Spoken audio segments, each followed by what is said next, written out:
Another episode of Getting to Know Seahawks Twitter, and I have the great pleasure this time of being joined by Seahawks Twitter's master of social media, the one, the only, Cable Thanos. Cable Thanos _ on Twitter, also known as Josh Cashman. Josh, thank you so much, man. This is fantastic. I'm really excited to finally meet you.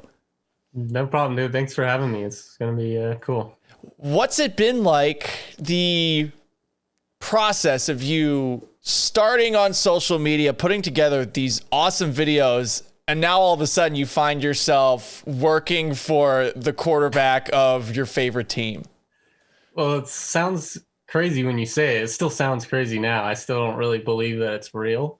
I feel like I'm just going to wake up and be like, I'm still in college. But it's been cool. It just shows that if you just put enough stuff out there, eventually it'll reach someone that you idolize, and it shows that everyone's more reachable than you think. You just gotta keep making stuff. For anyone who makes stuff, just keep making it. And before we get to how you got into all of this started with you trying to play a game of Super Smash Brothers against him. Yeah, so how it started is I always kind of forget the order, but I made a video like any other kind of week. I just made a video after the Seahawks won a game. And this is the 2018 season. And then Russ quote tweeted it. And I was like someone in my Hawk Blogger group chat said, Russ just replied to your tweet. And I was like, okay, a different Russ probably. And then he's like, make a Pro Bowl video, because you get the votes for the retweets. So I made that, and I literally stayed up all night making it, and I had a final the next day. So I had to don't tell Russ this, but I had a final and I did the video instead.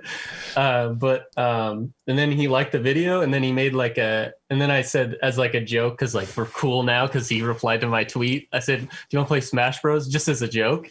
And then I guess he wanted to, so he made a selfie video of him saying hey, let's do it. Once the season ends, let's do it. And then the season eventually ended, and then we set it up and it happened, and it was awesome. Original Smash Bros? No, I brought the Ultimate. I'm not a original guy. I know that's sacrilegious to true Smash Bros fans, but I'm a modern Smash Bros fan. Not necessarily sacrilegious. It just sort of exposes that I'm an old man. That was my favorite one. I loved playing as Fox the most. I used to play Melee, but essentially by myself, because GameCube never really got into the whole online gaming side of things. Yeah. Yeah, you kids, you got the good version of Smash Brothers. I miss being a Nintendo guy. Yeah. There was a long time where I pretended that Nintendo was the only way, and that if you were an Xbox or a PlayStation person. Yeah, it was like West Coast versus East Coast rap, except for I was the nerdy guy that everyone was like, oh, you have a GameCube? And I was like, what is portable? Can bring it over people's houses. What have these last few weeks been like for you, a Seahawks fan, and also for Team Russ, just starting, of course, with that Rams loss, which I still can't get through my head. I don't respect the Rams, even though they've beat the Seahawks a lot. I forced myself to wear ram horns on the air for the week afterwards because I felt like I didn't give them enough credit. Where are you at since that loss? Well, I'm I don't know. It was so weird because the season was going. It was everyone knows this, but the season was going so well. At the beginning of the year, my videos are proof of that. It's kind of embarrassing looking back on it now, but we were going so well, and then it just 180 flipped on us. Literally, the defense was doing good and the offense was doing bad, which is exactly the opposite of what was happening. And you just kept waiting every week for it to get better, and then it kind of just reached this peak of the Rams game where it just you're that's how it's gonna end. Week 5, we thought this was gonna you couldn't convince me in the world that's how the season would end. But I guess I'll never really accept it. I'm still having a hard time myself because the way that the defense got better, I figured, okay, eventually the offense is going to be back. I mean, this can't happen week after week. They're playing a lot of good defenses, but at some point you're going to see. Strange. Right. Yeah. They've even had dips like that before, and they come back, even if it's just a game or two. But it was weird. I don't think no one will really understand this season fully. Hopefully next year is better. But one of the first changes that took place at the end of the season we saw the Seahawks and Brian Schottenheimer decided to mutually part ways. Maybe it was a firing. Who 100% knows when these things go down. But your Twitter was very active with Brian Schottenheimer memes and GIFs after the fact. And I went back to that Deadspin post that put up a bunch of your videos at first. And at the very end of the post, it says, someone has found a way to make Brian Schottenheimer fun. What was going through your head after that took place? I guess the end of an era of fun memes and such. Well, Brian Schottenheimer, he's like he's very polarizing with the Seahawks fans. Especially this year, it was kind of like that. But I've always kind of had a soft spot for him because when he was initially hired, it was like lots of negativity around it, a lot different than this hiring, because it was like the philosophy wasn't what people wanted. And we really kind of played a lot better than I think a lot of people expected. I mean, there were some downsides, but like the way he completely changed the offense this year and like adapted to like the analytics and stuff was really cool. And I just always kind of connected him because he's like it's Pete's team, but Brian Schottenheimer's calling the plays, so he's like the offensive guy. So I kind of have a soft spot, and he's kind of like fits the mold for my videos really well. And I love just building him up into this like super genius. And because sometimes it lived up to it. It was awesome, especially at the beginning of the year. And then, it just sucked to see him go because he was such a fun part of just the character of the team.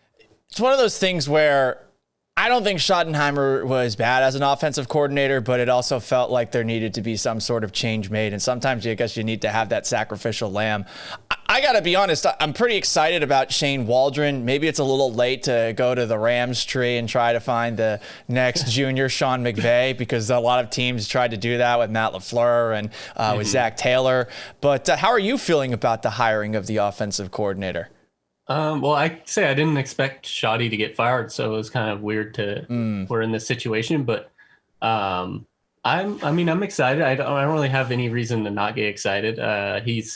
Seems like he fits what people wanted. It's like there was lots of guys out there that people were kind of like terrified that they were going to hire, and we didn't get none of those guys. So I'm just happy that, because I even looked him up. I literally Googled Sean Waldron. It's Sean Waldron. Shane. Right? Shane Waldron. See, it's one of those things where I'm the same way. So for me, the last 24 hours, I used to cover the Texans for the longest time, and I still can't remember the dude who they hired as head coach's name. And I'm glad I don't cover that mess anymore. But I understand that feeling. It's weird when you hire someone, you're like, I haven't really heard of this guy until just now. I remember trying to figure out how to spell Schottenheimer for the longest time. And now I know it, like it's ingrained in my mind forever. So it'll just take time, and we'll learn more about him. And I literally Googled his name and then funny, just to find anything that I could like attach to, but I couldn't. But we'll create stuff. Like we create these personas for players and coaches, even if they don't have them, just to give them characters and stuff. That's what's fun about it. What's your favorite persona character that you created from nothing? Well, I don't say I created it. I think it's like a community effort because we so humble. We kind of like, I appreciate that though. I kind of like John Schneider's, where he's this man's man, like just this savage guy who for no reason we just give it to him just because he's just like, I don't know. But I love like I don't know. I did love Shoddy's a lot, where we just treated him like he was like he almost had like a third eye. He was this omniscient being that oversaw our team. But there's a lot of good ones. I don't know. The first one that it seems drew you a lot of traction is the connection between former coach Tom Cable and Thanos. And there is a similarity in terms of appearance. And you put together this funny video that sort of showed the ability of the offensive line for the Seahawks, which we've seen over time, to sort of crumble into dust with just one snap. Yeah. I remember I made that username just because I made a picture or something with it. And I just kind of did it because I was just using Twitter for fun. I didn't really have a thought like that it was going to grow into something. And I kind of wish I didn't stick with that. I wish I had something more like that I could like use more. But it's just kind of, it was just like off the cuff, and now I'm just attached to it forever, and I'm married to that username. We got to find a way to get that underscore. Who has actual Cable Thanos? It's this like deactivated account, but it's still being used. Like, we gotta take that guy down. I feel like now that you work for Russ with West 2 East Empire, that maybe there's a chance that Russ can pull some strings for you. We'll see. What's it like working with him? I know, as someone who grew up in Massachusetts, I'm a massive Tom Brady fan. If I were to be working for Tom Brady, I would feel intense amounts of pressure, let alone just be able to speak to him, because I think my jaw would hit the floor if I actually saw him and he said, "Hi, Paul." Yeah, it's pretty cool, because obviously he's Russell Wilson, but just the more you talk to him, the more you realize he's just he's just a guy. He's just a normal guy like everyone else. He's just super good at this one thing, and he also takes that kind of work ethic into everything he does. He's not very, like, he doesn't have a lot of free time, so I'm not just like chilling with him all the time. Right. But when he is around, like when we do shoots or something, he's extremely creative. Like, I think that's what people don't realize him. I mean, obviously he's creative on the field, but like he loves to like make stuff. And that's why he made the production team, is he wanted to just make stuff. And he's always like down to go the extra mile and stuff. And it's really cool, because you think like working with a superstar athlete, you're going to be like working on them and they're going to like drag their feet in there and then get out early, but he's like always down to do more and more, and it's really cool. What's your favorite thing that he's had as an idea, or that he decided on the cuff to create? We're doing this, I don't know, we're doing this shoot for Molecule Mattress, and this was a while ago, and it was funny. He was there, and we were trying to like come up with ideas, and he thought of this idea to it's actually I think it's on the West East YouTube page, but he was his idea to walk. We had this idea where we walk out and he'd accidentally steal like their pillows and stuff because he loved it so much. And his idea to completely go outside of the studio, have his bodyguard like drive him off with his legs sticking out of the car and everything. And we were just thinking about like, what if someone was driving by in the middle of Seattle and just sees Russell Wilson outside without his shoes on, like in this random building. But yeah, he's just always coming up with ideas like that though too. That's really cool. And based off of the sound of things, it doesn't sound like he's some sort of a Christian Bale or Tom Cruise on set or anything like that running around. Has he taught you anything? In terms of what? Well, I ask this now whenever I hear about someone that's interacted with Russell Wilson, mainly because of what DK Metcalf learned from Russ, because apparently DK he learned how to swim from Russ.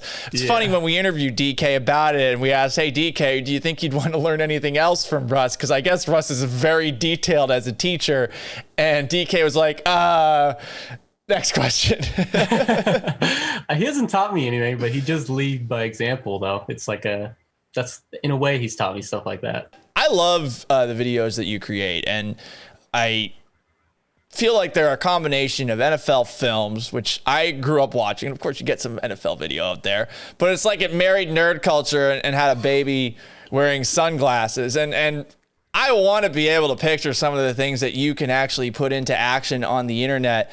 What inspired you to put all of these things together at first? Because I'm sure that this was something that was in the works when you were a lot younger, and then all of a sudden you decided to actually translate it into media.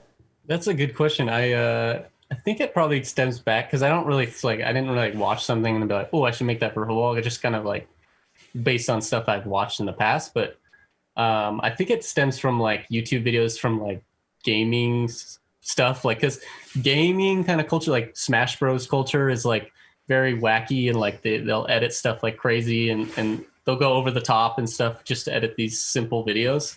And you don't really see that in football as much, I guess. And I guess I just kind of married it over, but there was never like a moment where like, oh, this would be a genius idea if I crossed over these two and then created it, and it would surely go viral. No, I just kind of like made him like, what if I just did this or this and this, and then it kind of just grew over time. That's awesome that you got the recognition for it right away, because I think for a lot of people that are creators out there, you put together these things and it might be awesome, but it's so weird how the internet works. Like, one thing that might be awesome gets 3 or 4 likes, and one thing that you might put together and you don't even think it's that good, and it blows up. Yeah. That's one thing I've learned lately, is that if you just make stuff that you like, and if you like trust your ability to like know when something's good. If you like it, then no matter what the result is, it'll be okay. And the kind of like when I have to make a video and I'm not feeling it, I'll just be like, all right, I'm just going to make something I think is funny, and we'll just hope that it's good. And usually it turns out good. So because I think it's funny, I guess that's kind of self-centered, but no, that's how it should be. Right. And we all have our own creative governors, and there are certain things that we like. We're like, yeah, this is funny. Now, sometimes it's a little bit more difficult for me. I actually had a meeting with my bosses recently, and they're like, so Paul, you're not that funny. And I was like, oh, well, I think I'm funny. but if you find it funny, it's like, exactly. It doesn't matter how good or bad it does. You're like, this is funny. People just don't realize it yet, or something like that. Exactly. And I do think people don't know what they like until they see it a lot. So you don't try and make stuff that you think will be like, oh, people will love this. Be like, I love this, so I want to put it out there, and maybe someone else will like it. And if you do it enough, too, people are going to come back to expect it. And it's one of those weird dynamics. I know growing up, my dad used to play all sorts of music for me. And I would say I liked some of it, but there was some that I didn't like. For whatever reason, I actually disliked Frank Sinatra growing up. And my dad just played it nonstop. And then eventually I just came to like it because I actually heard it so much. And it was sort of one of those things that I always appreciated because I was always around my dad and he played Frank Sinatra. So now I love Frank Sinatra, and I'm trying to figure out how to learn how to play on the guitar, like acoustically, while I'm, I don't know, singing Frank Sinatra. I don't know what purpose that would serve me in life, but it's something that I want to do. And I thought I was going to do in the middle of a pandemic when there wasn't anything that we actually were able to do.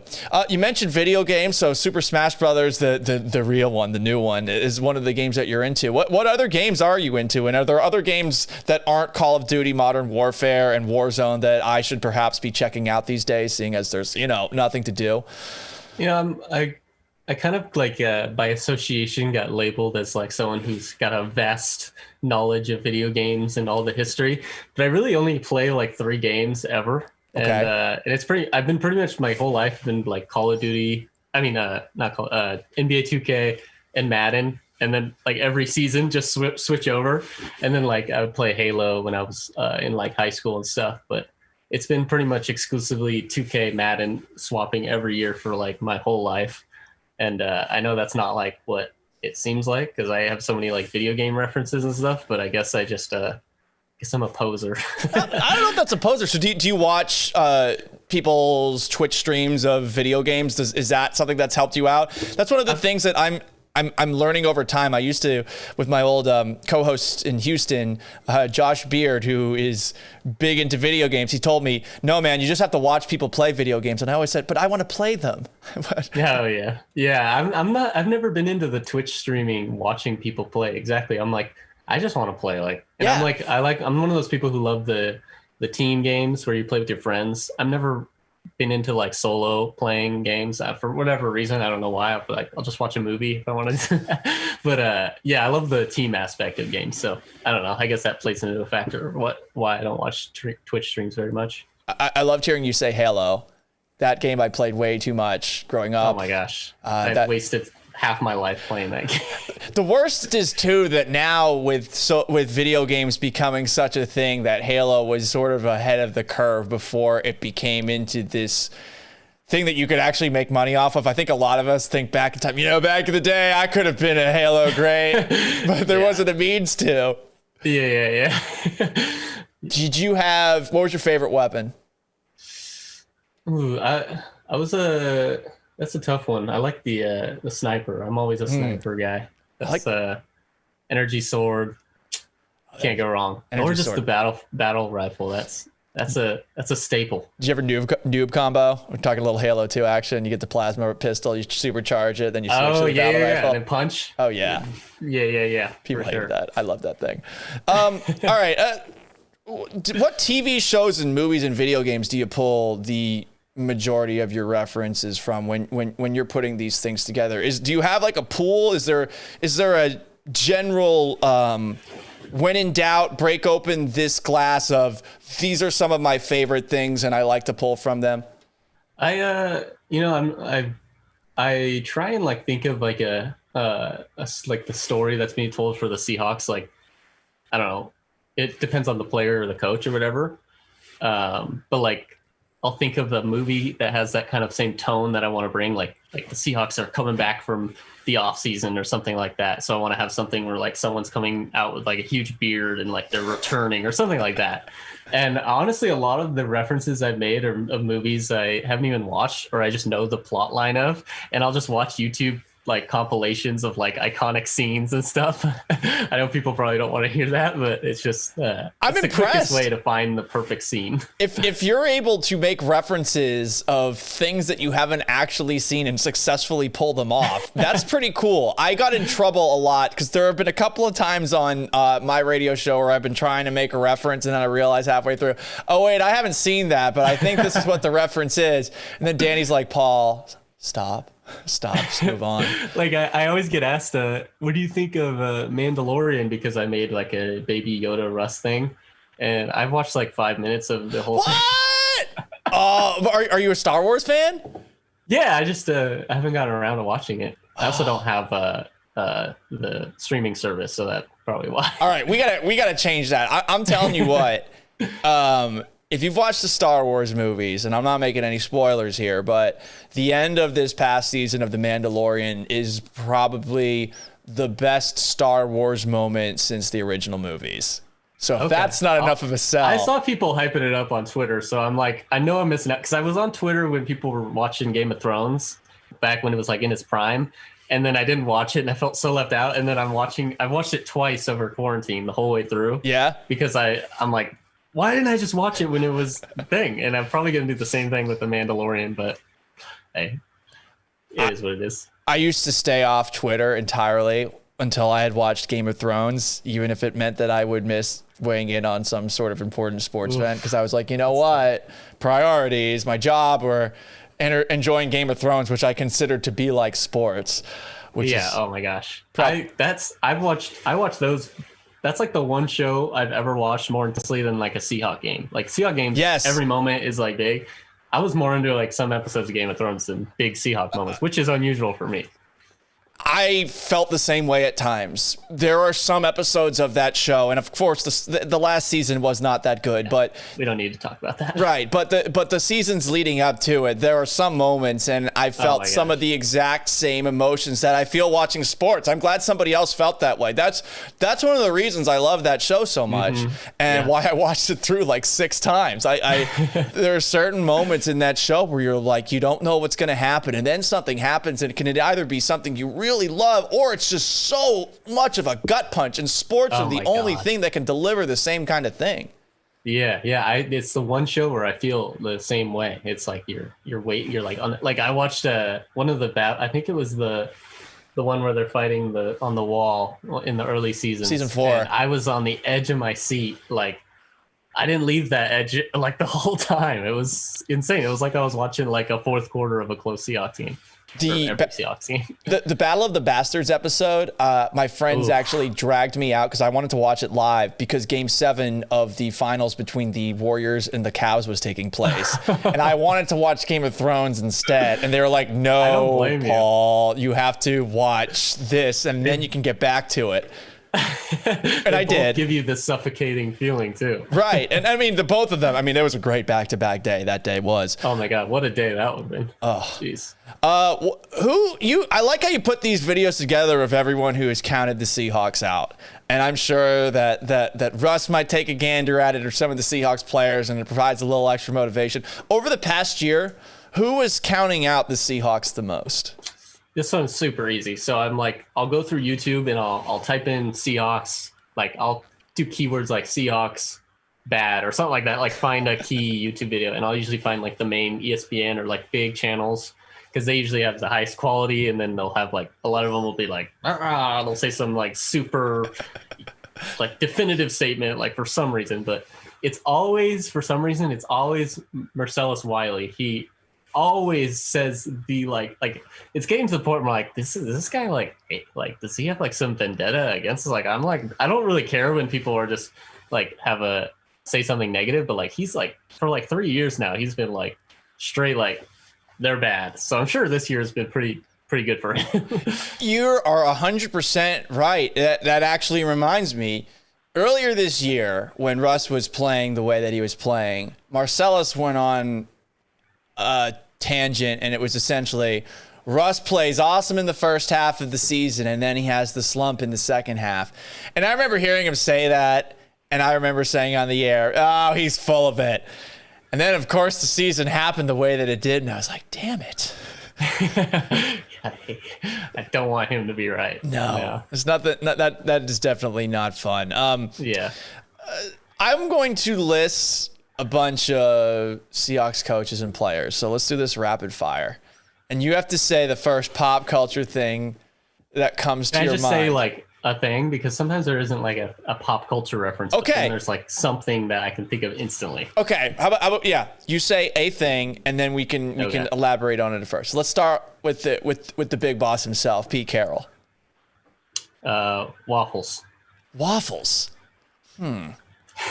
Waffles or pancakes? Only like 10% of people who watch this will get that. What? I know. I clearly don't get it. Can you explain it? It's this picture. It's like right before Super Bowl, the Super Bowl we won, and he's eating waffles. And for some reason, that's just been like everywhere.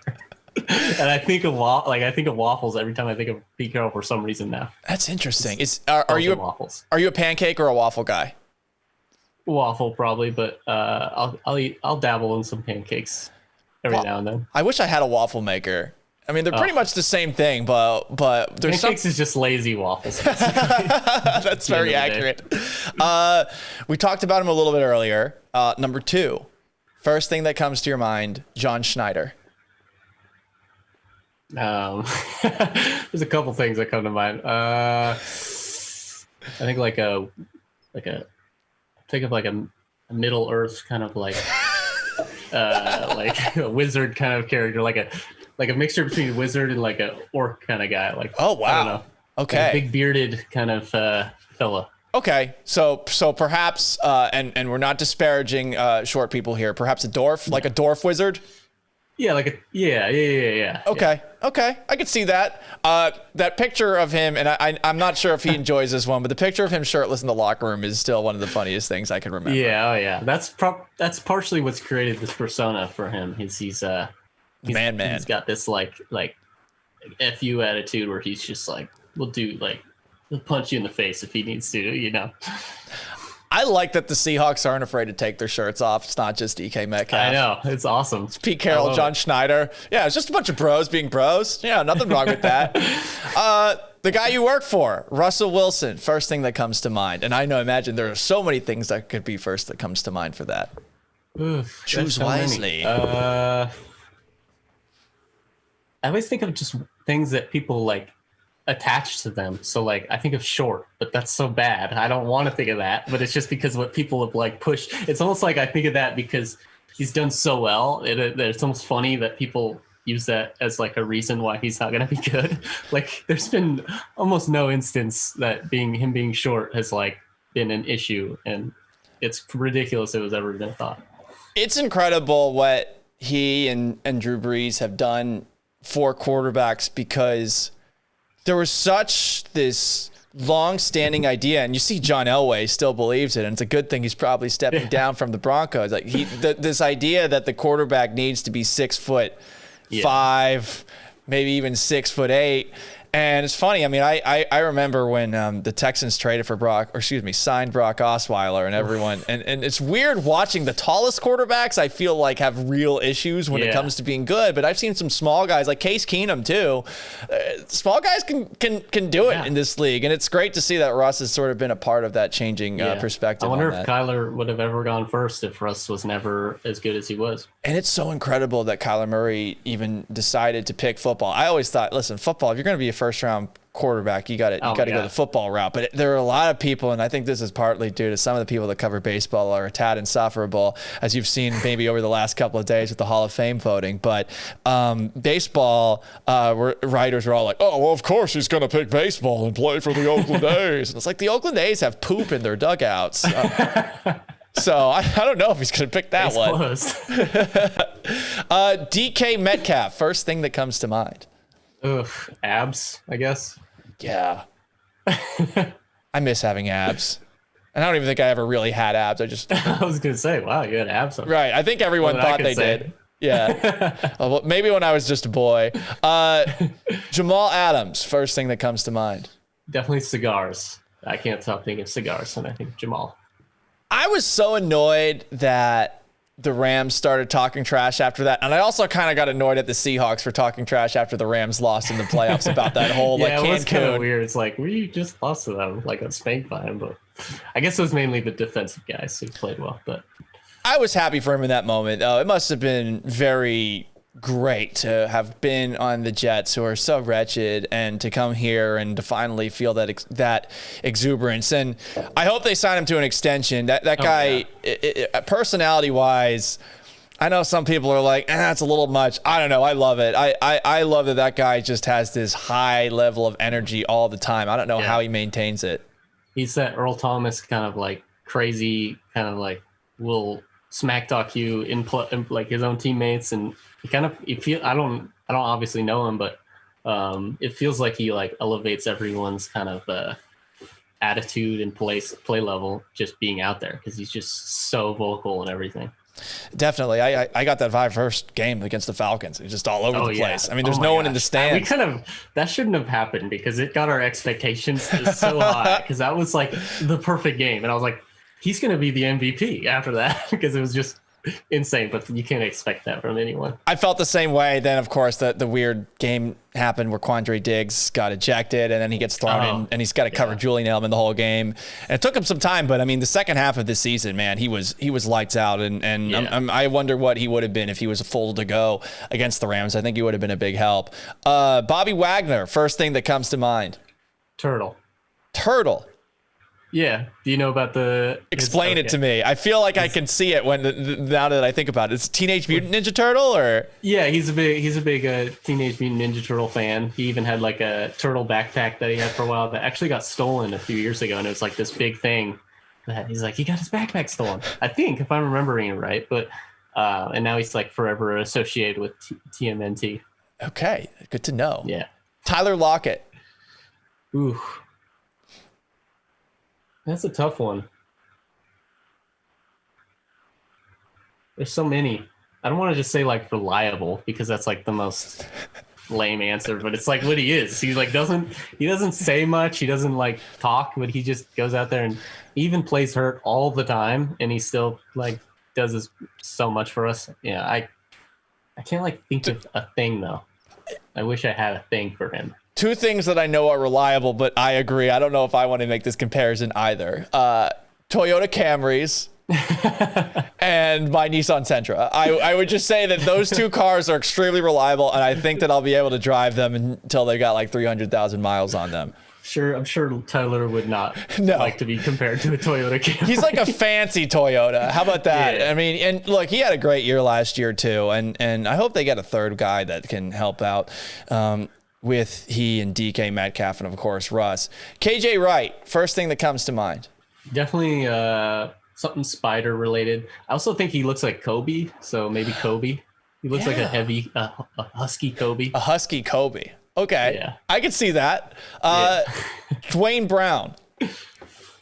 Oh, man. I just say scary, because he's like the scariest looking dude. I was thinking about it. I was talking about this on Twitter a while ago. Imagine going like even last year, but this year too. Imagine going into the Seahawks weight room like as like a average like Tyler Lockett. Imagine going to I know he's big, but like you get Dwayne Brown, DK Metcalf. Last year we got Jadeveon Clowney, Bobby Wagner. Yeah, like man. You just leave. Right. There are certain people that you will see at the gym. And I think it was like Planet Fitness that does this thing where there are certain people, if they come in, there's actually this alarm in the gym that goes off. Yeah, it's called the Lunk alarm. That. It's for all the dudes who come in that just got like the tank tops. Like, I got a 2 gallon of water. Essentially, it's like the people from the My New Haircut video from way back in the day. One last one. First thing that comes to mind, Chris Carson. Ooh. Hurdle, I guess. Even though it's weird because he's this guy who he can like do everything, but like I want him to hurdle every time just because it's so awesome. Why button? Yeah, exactly. It's incredible that he is able to jump as many guys as he does, and also to have And he's another guy. If you go in the weight room and you see Chris Carson, I didn't even think of Chris Carson, and he's probably one of the most like cut guys on the entire team other than DK. These guys are ripped. It's essentially like the Venice Beach bod show going on with the Seahawks. How would you describe Seahawks Twitter in one word, and one word only? Everyone has had to answer this question. One word. That's the hardest question you've asked so far. We can play some Jeopardy music in the background. I can do it myself if you want. I'd probably go, it kind of sounds lame, but like eccentric, I guess. Okay. It's the best way to encompass, because it's just such a wide variety of like characters. Like, because it's almost like we don't even need other teams in the league, because there's just so many different opinions on one team that we have like a whole cast of characters for this one team. And like people outside of Seahawks, like I even have some followers from other Twitters just because they love just like almost like just watching us like participate, like we're in a zoo and they're just like watching like our interactions and stuff for entertainment. But yeah, I love it though, because it's just you have like every kind of personality for every situation. That's what makes it cool in a good way. There's always different opinions. I like that idea too, that everyone's maybe looking in at us and watching Seahawks Twitter. If you were to put together, and I suppose this is me asking who the best follows on Seahawks Twitter, say that all of a sudden Seahawks Twitter is a sitcom. It's I don't know. My favorite intro theme song to a sitcom was Family Matters. I don't know if you've ever watched that. Oh yeah, I've watched that. The days go by. Okay, so if there's gonna be like one of those intros to a sitcom, who are gonna be like the 6 or 7 people that show up on the credits? That's a tough one. There's so many. I don't want to leave anyone out, but in terms of just like good follows, you got to follow Parker. I'm trying to remember his actual @. Parker Jr. Yeah, Parker Lewis Jr. Parker Lewis Jr. Okay, I follow him. Yeah, he's always like, I don't know how he keeps up. He posts like more video content than me. Like I don't know how he's always posting good stuff, but he's a great follow. I don't want to leave. I don't have like a list in my head, so I don't want to leave it. I'll leave it at that one. That you only have to give me one. But now you have to give me who is the absolute worst follow on Seahawks Twitter, and you can do this jokingly because I feel like there's a lot of good-natured bleep talk that goes on between everybody on this platform. Well, without a doubt, it's Evan Hill. Evan SCA. Wait, let me actually make sure I get it right so people know where to unfollow. He was on one of the early episodes of this, and he has also been another answer on one of the people who says is the worst follows on Seahawks Twitter. He's the human, like what's that called? Everyone just loves them just crap on Evan just because he takes it so well. He is I think the anger barometer perhaps for Seahawks Twitter. You can really get a feel for how pissed off everyone might be. Have you seen I can't remember who put together the thing, but they put together it was a big picture showing Seahawks Twitter as a school, and they had like the teachers, the certain classes, and then who would teach, and then who would like all the different, and they had the dean and everyone. Did you see that? No, I didn't. I'm gonna have to look that up. Okay. They even had a janitor and everything. I think Bob Condotta was the janitor for some reason. But Evan Hill got the mascot, and I don't think I've ever seen anything more perfect for representing who Evan is. That's fantastic. Community. Yeah, mascot. That's and there's nothing wrong with being the mascot. No, he creates a great like personality. Like he's like almost the face of his. People don't want to admit it, but he's I love Evan. I love him. Man. We all love Evan. Make fun of him. We all love Evan. He's so fun to make fun of, but I love him. And he does take it really well.